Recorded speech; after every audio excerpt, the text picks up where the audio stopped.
Praise the Lord. মার্গ সত্য জীবন এই পেজে আপনাদের স্বাগত। আজকে যেটা বিষয় নিয়ে আলোচনা করব সেটা বাস্তবে আমরা সবাই বলে থাকি যে আমাদের এত প্রবলেম, এত ট্রাবল সব কিছু দেখে ঈশ্বর কেন চুপ, ঈশ্বর কেন অ্যালাউ করছে, ঈশ্বর কেন নিজে থেকে এসে, আমি যখন সব দিক দিয়ে ঠিক তা সত্ত্বেও আমার যখন নানা রকম সমস্যা হচ্ছে, প্রবলেম হচ্ছে, তখন ঈশ্বর কেন সেগুলোকে নিজে এসে ঠিক করে দিচ্ছে না। তিনি তো জগতের অধিপতি, তিনি তো আমার সৃষ্টিকর্তা, তিনি তো সব কিছু জানেন, কিন্তু কেন সেগুলো ঠিক করে দিচ্ছে না। অথচ যারা খুব বদমাস, যারা খুব দুষ্ট মানুষ, তাদের তো বাড়বৃদ্ধি দিন দিন বাড়ছে, অথচ আমি এত সাত্ত্বিক জীবন কাটাচ্ছি, আমার কেন সমস্যা?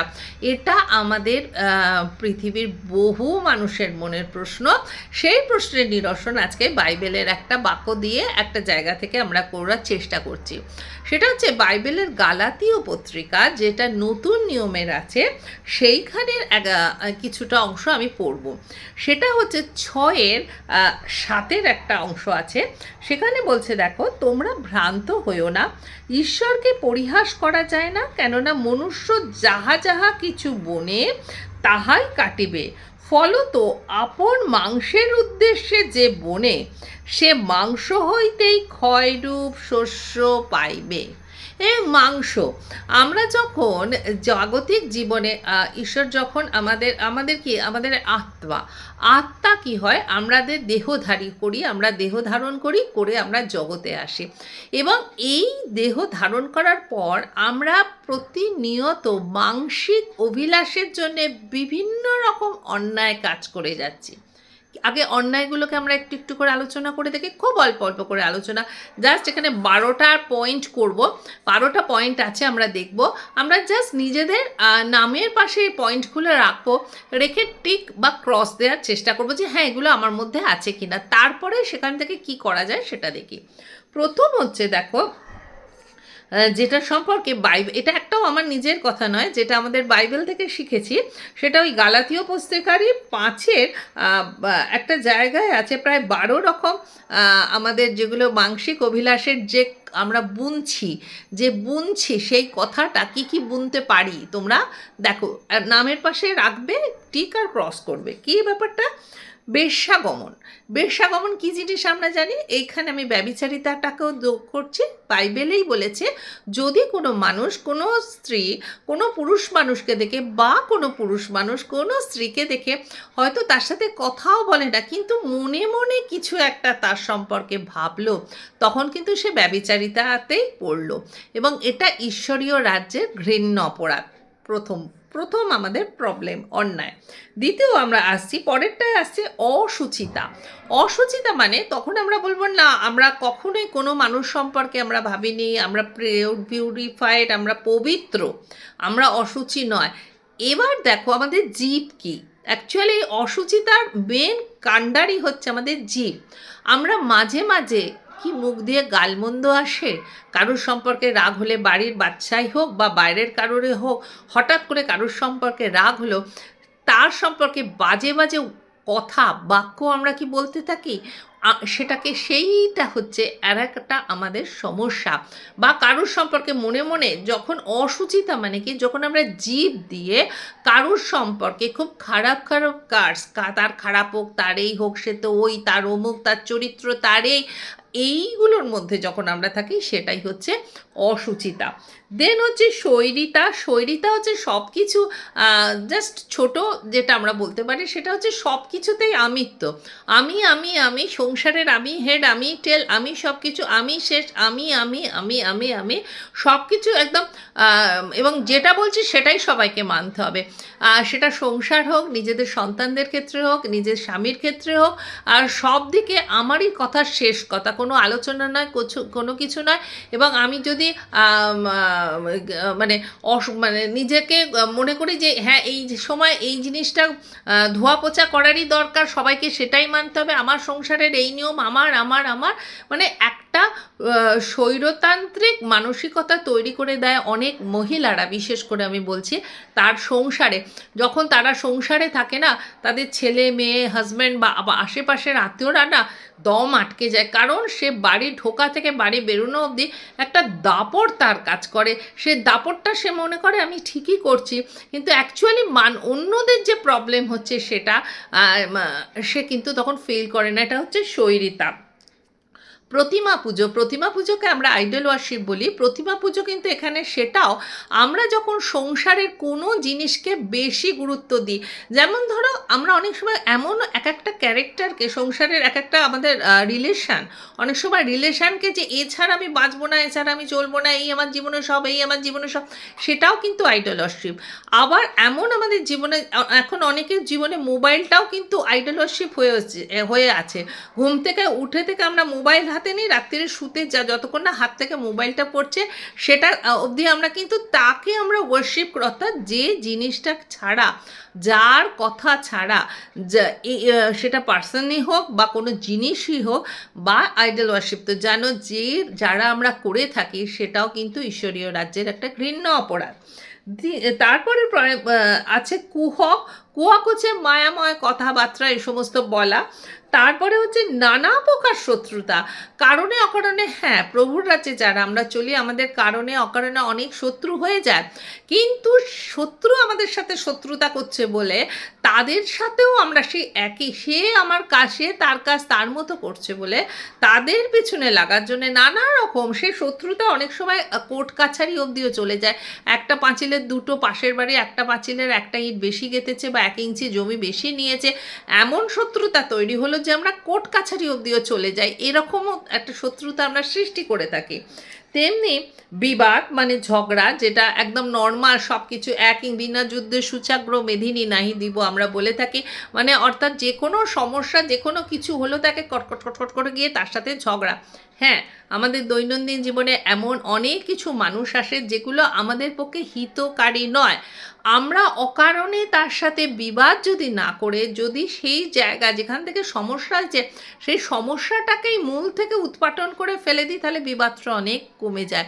তাকে সেই জায়গায় রেখে তার সাথে ঝগড়া, বারবার বারবার দৌড়ে দৌড়ে গিয়ে তার সাথে ঝগড়াঝাটি হই হই, এই জিনিসটা কি আমাদের জীবনে আছে? যদি আমাদের জীবনে কোড আনকোড এরকম কোনো মানুষ থাকে যারা প্রবলেম করছে, আমরা একদম সেই জায়গায় বড় পাঁচিল করে তুলে দেবো, যাতে তাকে আর মানে পাঁচিল মানে ইট দিয়ে তৈরি পাঁচিল নয়, আত্মিক পাঁচিল তার সাথে আমরা তুলে নেব। সেই জায়গা থেকে আমাদের বাইবেলে বলা হচ্ছে পায়ের ধুলো ছেড়ে বেরিয়ে আসা।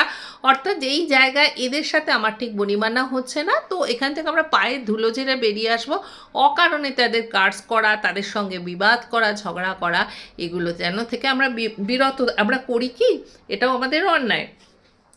ঈর্ষা, এটা তো এক, আমার পাশের বাড়ির লোকের এতগুলো বড় বাড়ি হলো, এত বড় গাড়ি হলো, বা তার ব্যবসার এত উন্নতি হলো, বা তার সন্তানের এত উন্নতি হলো, বা তার স্বামীর এত উন্নতি হলো, তার উন্নতি দেখে হিংসা থেকেও এক একজনের বাড়িতে নানা রকম সমস্যার সৃষ্টি হয়।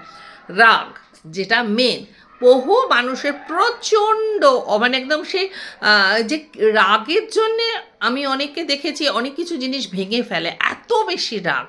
সেটাকে কি আমরা কন্ট্রোল করতে পেরেছি? রাগ কোথা থেকে, রাগের উৎস, সেটাকে কি আমরা কন্ট্রোল করতে পেরেছি? না পেরে আমরা যদি সেটা নিয়ে রাগকে পুষে রাখি, সেটাও কিন্তু আমাদের জীবনে আর একটা পাপের কাজ। রাগ। তারপরে হচ্ছে প্রতিযোগিতা, কম্পিটিশান।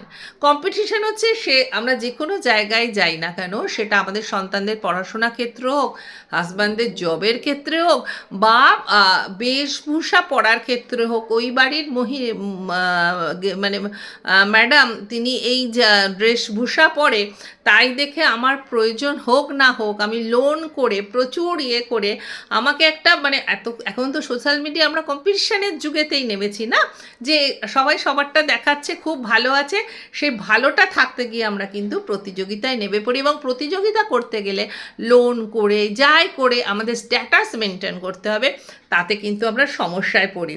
বিচ্ছিন্নতা, দলভেদ, মাৎসর্য, মত্ততা, রঙ্গরস, বিচ্ছিন্নতা অর্থাৎ আমাদের কি সব কি মানে একটা ফ্যামিলির মধ্যে অনেক সময় এমন একজন মানুষ আছে যে ফ্যামিলির মধ্যে আগে ছিল পিসফুল, একটা সবাই একসাথে থাকার চেষ্টা করতাম, অনেক সময় আমাদের এমন ক্রিয়াকর্ম করে ফেলি যে ফ্যামিলিটাকে ছাড়খাড় করে দিই, মানে কারোর সাথে কারোর আর তখন মিল নেই।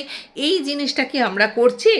দেন হচ্ছে দলভেদ, সেটা তো দল নিয়ে বলার আমার কিছু নেই, মানে আমার গ্রুপের আমরা গ্রুপিজম যেটা আমরা বলি, আমরা একটা গ্রুপ করে ফেললাম, এতজন লোক এসেছে, এই এসেছে, এই এসেছে, এগুলো কিন্তু সমস্ত মানসিক সমস্যা।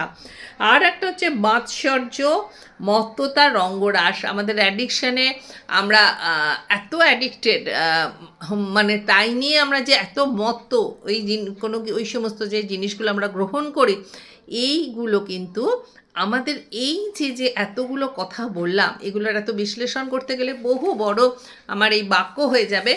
আমরা এই যে কথাগুলো বললাম, আমরা যদি আমাদের চরিত্রের পাশে এই কথাগুলোকে যদি পরপর করে সাজাই এবং কোনটা আমরা ঠিক, এটা কাউকে আলাদা করে আমি সব দিক দিয়ে ঠিক, এটা কোনো মানুষ, আবার বলছি, কোনো মানুষ কিন্তু সিদ্ধ না, একমাত্র ঈশ্বর পরমেশ্বর সৃষ্টিকর্তা, উনি ছাড়া সিদ্ধ কিন্তু কেউ নয়।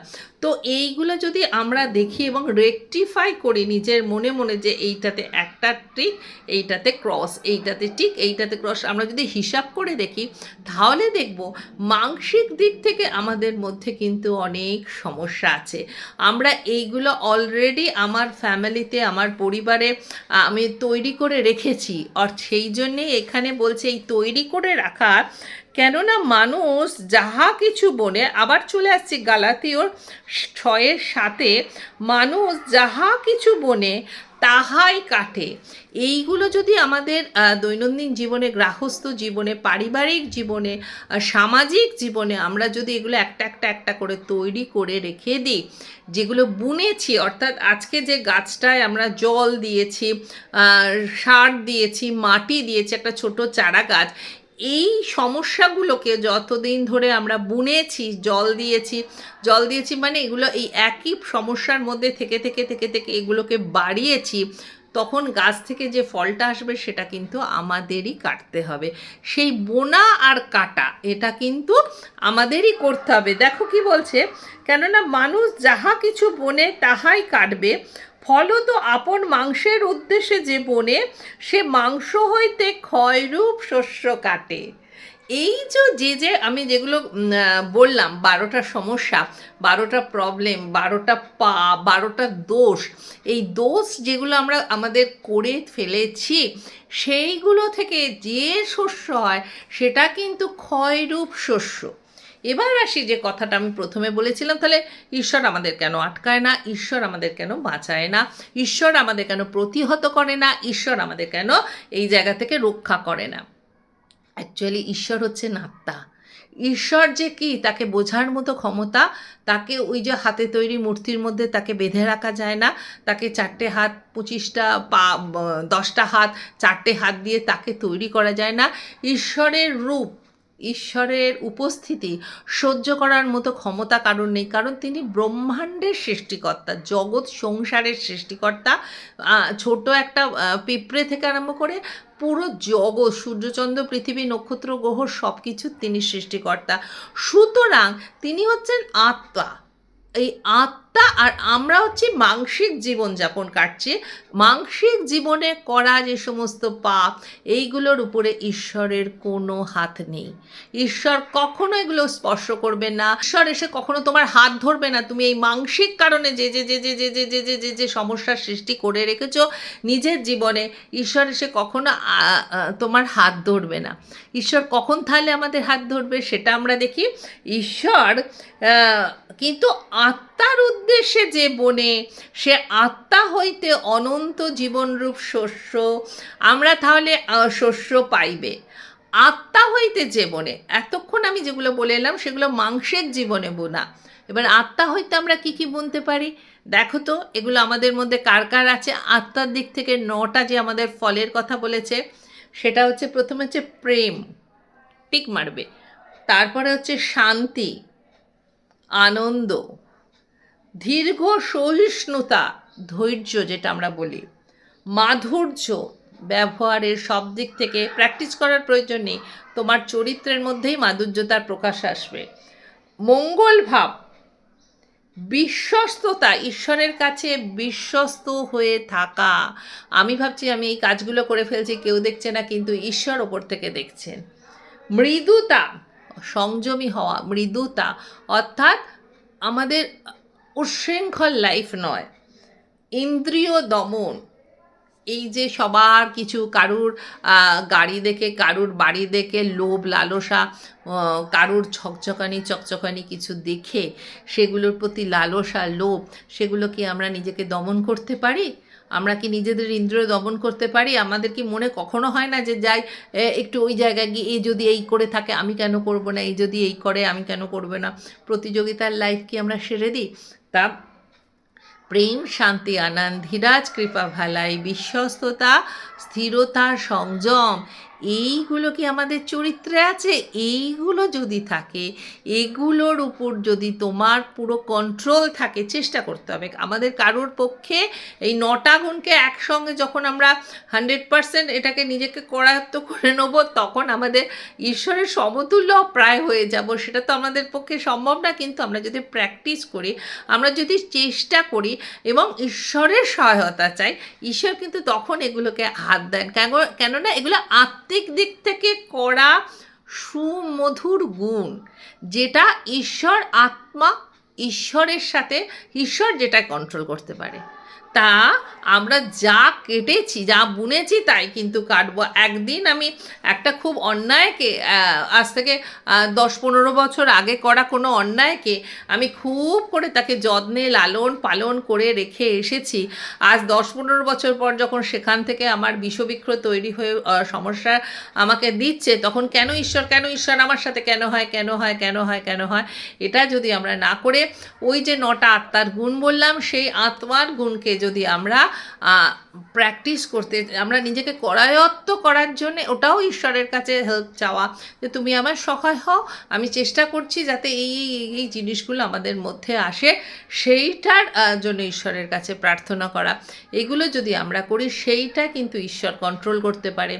তোমার দৈহিক দিক থেকে মানসিক অভিলাষে করা ওই সমস্ত পাপের প্রতি ঈশ্বর কোনো কন্ট্রোল করবে না। কিন্তু আফটার ডেথ যখন আমাদের প্রত্যেকে, যারা প্রভুতে আছে তাদেরও হবে, যারা প্রভুতে নেই তাদেরও হবে, যখন তোমার বিচার হবে, তখন কিন্তু তুমি মানসিক অভিলাষে করে এসেছো যে সমস্ত কাজগুলো, যারা প্রভুতে নেই যে সমস্ত কাজগুলো করে এসেছো, তার জবাব কিন্তু তোমায় দিতে হবে। কারণ ইচ অ্যান্ড এভরি কাজ, এভরি ওয়ার্ক, সব কিছু কিন্তু তার কাছে লিপিবদ্ধ করা আছে, যার কাছ থেকে আমাদের সৃষ্টি হয়েছে।